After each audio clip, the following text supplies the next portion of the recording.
నేనేమంటానంటే poor people rich people ఉండరండి హారిత గారు. వినడానికి కొంచెం నవ్వొస్తుంటారు చాలా మందికి. ఇది ట్రూత్. ఎందుకంటే ఇప్పుడు ఇక్కడ ఉన్నటువంటి భారతదేశంలో ఉన్నటువంటి మనీ అందరికీ సమానంగా డిస్ట్రిబ్యూట్ చేయండి మేడం. ఒక్క 1 ఇయర్ ఆగి చూడండి. ఎవరైతే ధనవంతులు ఇప్పుడున్నారో వాళ్ళ దగ్గరికి మళ్ళీ ధనం చేరుతుంది. ఎందుకు చెప్పానండి? వాళ్ళ మైండ్ సెట్ అండి ఆకర్షించుకునే శక్తి ఉంటుంది. అంటే ఎప్పుడైనా సరే మనీ మన దగ్గరికి రావాలండి. చెప్పాను రిచ్ పీపుల్ పూర్ పీపుల్ ఉండరు. Poor mind set rich mind set ఉంది.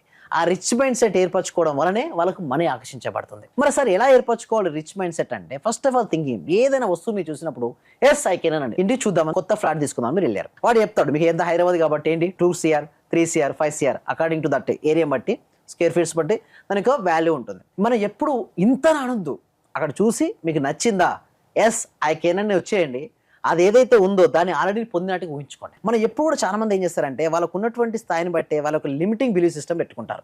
బట్ నిన్న ఉన్నట్టు ఈ రోజు లేదు మేడం, ఈ రోజు ఉన్నట్టు రేపు ఉండదు. కానీ వాళ్ళు ఏం చేస్తారంటే నిన్నటి గురించి ఆలోచిస్తూ ఇక్కడ ఆ గ్రోత్ ఆపేసుకుంటారు. వాళ్ళకు వాళ్ళే పెట్టుకుంటారు బ్రేక్స్. నా నెల జీతం ఇంతే కదా, నా కోరికలు ఇంతే. నెల జీతం ఇంతే కానీ డ్రీమ్స్ కూడా అంతేగా లిమిటింగ్ పెట్టుకోమని ఎవరు చెప్పారు మేడం? అబ్దుల్ కలాం గారు ఏమన్నా మేడం? Think big. ఎవరైనా సరే అండి. స్వామి వివేకానంద ఏమంటారంటే మీరు ఎలా ఆలోచిస్తే అలా అవుతారు. గౌతమ్ బుద్ధుడు కూడా అదే అన్నాడు. Okay, as you think you can. అంటే ఏదైనా సరే మనకు రావాలి అంటే మన ఆలోచన విధానం ఫస్ట్ మారాలి. సక్సెస్ఫుల్ పీపుల్ యొక్క మైండ్ సెట్ ఏంటో తెలుసా? కన్సిస్టెన్సీ.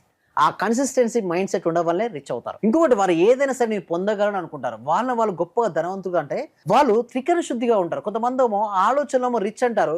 అన్ని కూరగాయల దగ్గర 2 రూపాయలు తగ్గిస్తారా, 3 రూపాయలు తగ్గిస్తారా, వీడో కోటీశ్వరుడు అవుదాం అనుకుంటాడు. అక్కడ చూస్తే 2 రూపాయలు 3 రూపాయలు. అంటే నేను ఒకటే అంటే కొంచెం మిగిల్చుకుందాం అనుకుంటారు. ఎక్కడ మిగిల్చాలో అక్కడ మిగిల్చాలి మేడం. ఇక్కడ మొత్తం ఓవరాల్ గా మిగిలిస్తే ఎంత మిగిలిస్తారు మేడం? 10 రూపాయలు కదా మిగిల్చేది. ఆ 10 రూపాయల కోసం మనం ఎక్కువ స్థాయి మనం తగ్గించుకోవాల్సిన అవసరం లేదు. అక్కడ మీరు అన్నదానికి ఒక 2 రూపాయలు ఎక్స్ట్రా ఇచ్చాను ఏమవుతుంది? వాళ్ళు చాలా హ్యాపీ ఫీల్ అవుతారు. నేను ఒక 50,000 1 lakh ఇచ్చాను, మీరు వెంటనే చాలు అన్నారు. చాలేదని హ్యాపీ అయింది. ఇప్పుడు యాక్చువల్గా మీకు వచ్చే గ్రోత్ ఎవరు ఆపుకున్నారు? సో ఎగ్జాక్ట్ ఇదే చేస్తుంటారు. ఎవరైనా సక్సెస్ అవ్వాలి అనుకున్నప్పుడు లిమిటింగ్ బిలీఫ్ సిస్టమ్ తీసేయాలి. అంటే చాలు అనే పదాన్ని వాడద్దు. ఇంకోటి గ్రోత్ అవ్వాలి, మీకున్నటువంటి స్కిల్స్ కు మీకున్నటువంటి టాలెంట్ ఇంకా ఆపర్చునిటీస్ వస్తుంటాయి. అంటే ఒకటి ఏంటంటే నేను చేయగలను అని ఎప్పుడైతే మీరు నమ్ముతారో వస్తుండ. అంటే everything is a mind set madam. Rich కావాలంటే ఎలాంటి మైండ్ సెట్ ఉండాలో దానికి ఎగ్జాంపుల్ తో సహా బాగా చెప్పారు అసలు ఇవాళ.